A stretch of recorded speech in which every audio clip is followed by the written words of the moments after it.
Ladies and gentlemen, it is my great privilege to introduce to you the next First Lady of the United States of America, Melania Trump.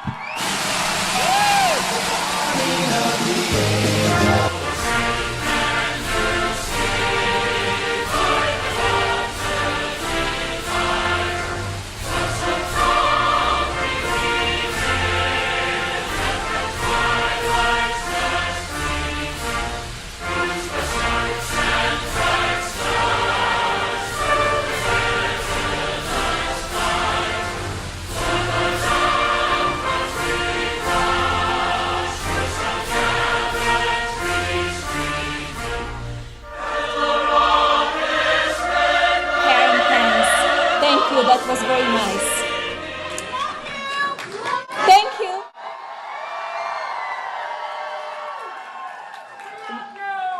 We love you too. What a wonderful welcome here in Pennsylvania. It has been more than 500 days since my husband, Donald Trump, announced he would run for President of the United States. I remember that day in June 2015 vividly. Surrounded by our family and speaking to an audience of millions, Donald promised to campaign on behalf of those who feel the system is broken and does not work for them, those who just want a fair shake, an opportunity for a better education, a better paying job, a better future. He pledged to restore integrity to Washington and respect for America abroad. This is not an ordinary campaign. It is a movement. A movement in which people feel included, inspired, and involved. I have seen it firsthand. We are deeply grateful to the millions of Americans who believe in my husband because they know he believes in you. He believes in America, and he will make fantastic president of this United States. I come here today to talk about my husband, Donald, and his deep love and respect for this country and all of its people. I have come here to talk about this man I have known for 18 years. And I have come here today to talk about our partnership, our family, and what I know for sure in my heart about this man who will make America great again. I know exactly what that means. I grew up in a small town in Slovenia near a beautiful river and forests. Slovenia is a small country that back then was under communist rule. It was a beautiful childhood. My parents were wonderful. Of course, we always knew about the incredible place called America. America was the word for freedom and opportunity. America meant if you could dream it, you could become it. When I was 10 years old, we learned that a man named Ronald Reagan was elected President of the United States of America. We heard of what he was saying and doing. President Reagan's morning in America was not just something in the United States. It began to feel like morning around the world, even in my small country. It was a true inspiration to me. Later, I lived in Milan and Paris, working hard as a fashion model. I worked with people from all over the world. Fashion is a business of glamour, but it is also hard work. There are ups and downs, high highs, and ridicule, and rejection too. I loved my work, and as a young entrepreneur, I wanted to follow my dreams to a place where freedom and opportunity were in abundance. So, of course, I came here. Living and working in America was a true blessing, but I wanted something more. I wanted to be an American. After a 10-year process, which included many visas and a green card, in 2006, I studied for the test and became a US citizen.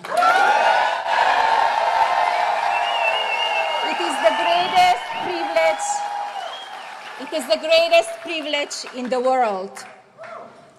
I'm an immigrant, and let me tell you, no one values the freedom and opportunity of America more than me, both as an independent woman and as someone who immigrated to America.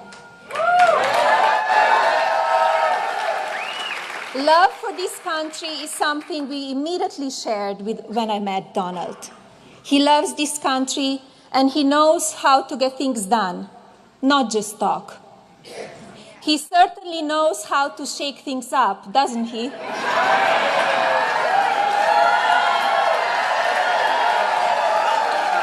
He knows how to make a real change.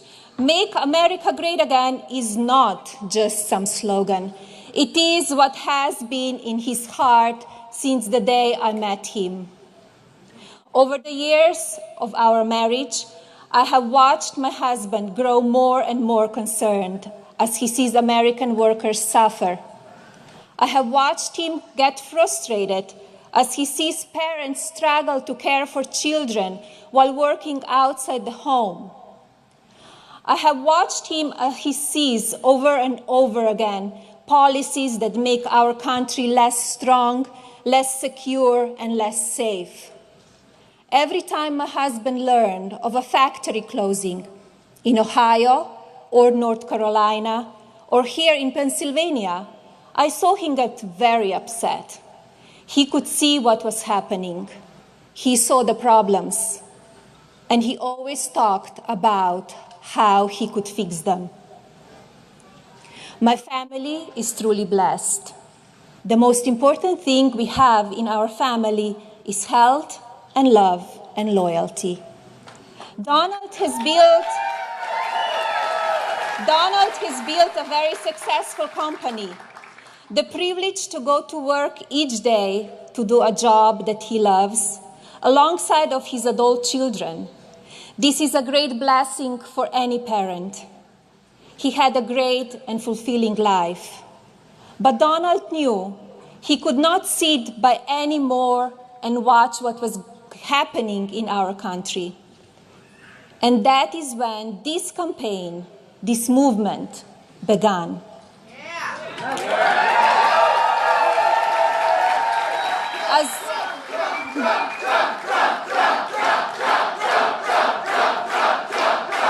As Donald travels the country, he has asked some simple but very important questions. What kind of country do we want? Do we want a country that is safe with secure borders? Yes. Do we want a country where every American gets a fair shot? Yes. Do we want a country that honors our Constitution? Yes. Do we want a country that honors life, liberty, and the pursuit of happiness? Yes.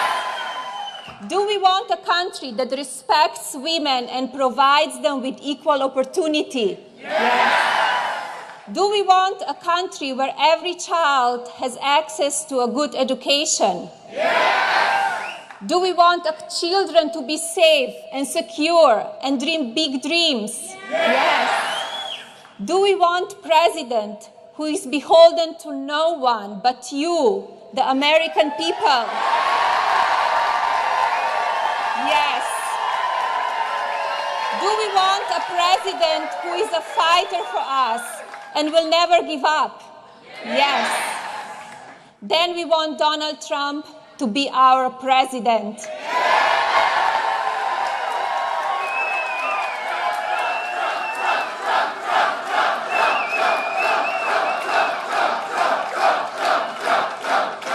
People have asked me, if Donald is the president, What kind of First Lady will you be? It will be my honor and privilege to serve this country.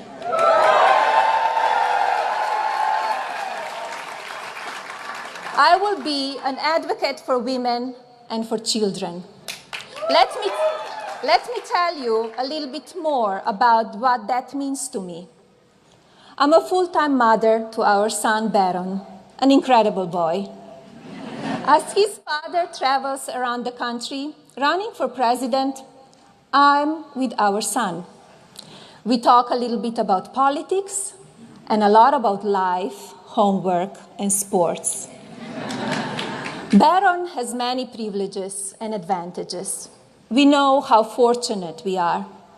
Still, I have the same conversations with my son that many of you have with your sons and daughters, and nieces and nephews, grandchildren and godchildren.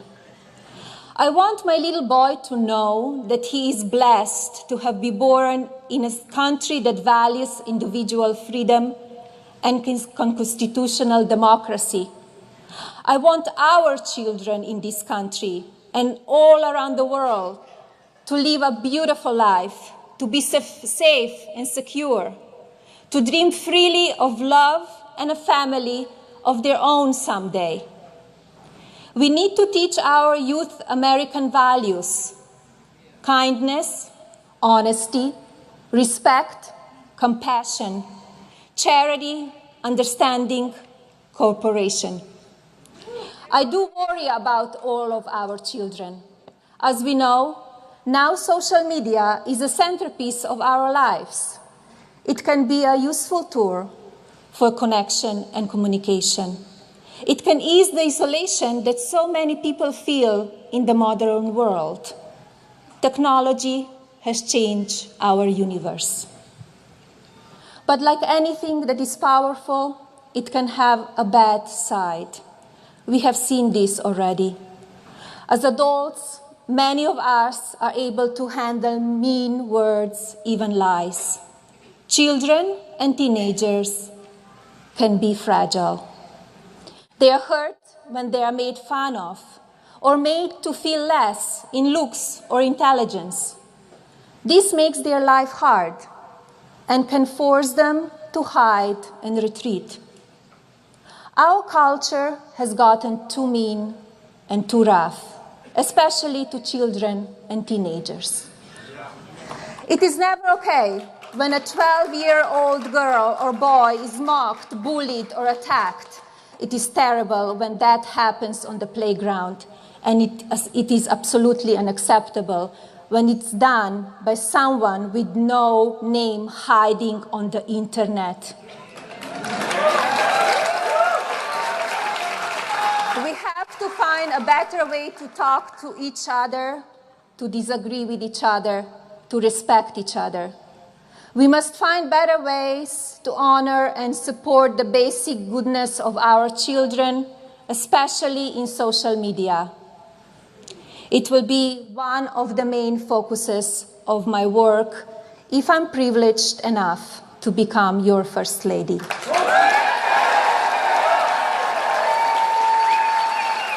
I will also work hard to improve everyday life for women. The women in America are incredible. They are strong, intelligent, generous, committed, determined. With opportunity, women will advance and achieve. But some women have been left behind. I see that.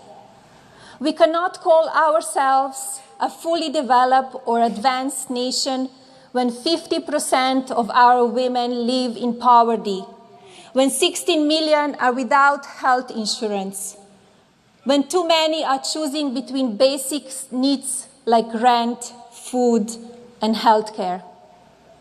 This cannot be. We cannot afford to have more of the same. We must break with the failures of the past and embrace a future that is worthy of this great nation and her beautiful people.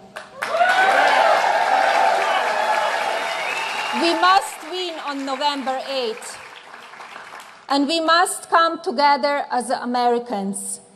We must treat each other with respect and kindness, even when we disagree. I will be there to support my husband's efforts to help all Americans when he's president. Donald Trump will make America fair. He will make America safe. He will make America prosperous. He will make America proud. And yes, this man I know so well, Donald Trump, with your help and God's grace, will make America great again. Thank you. God bless you. And God bless this beautiful country.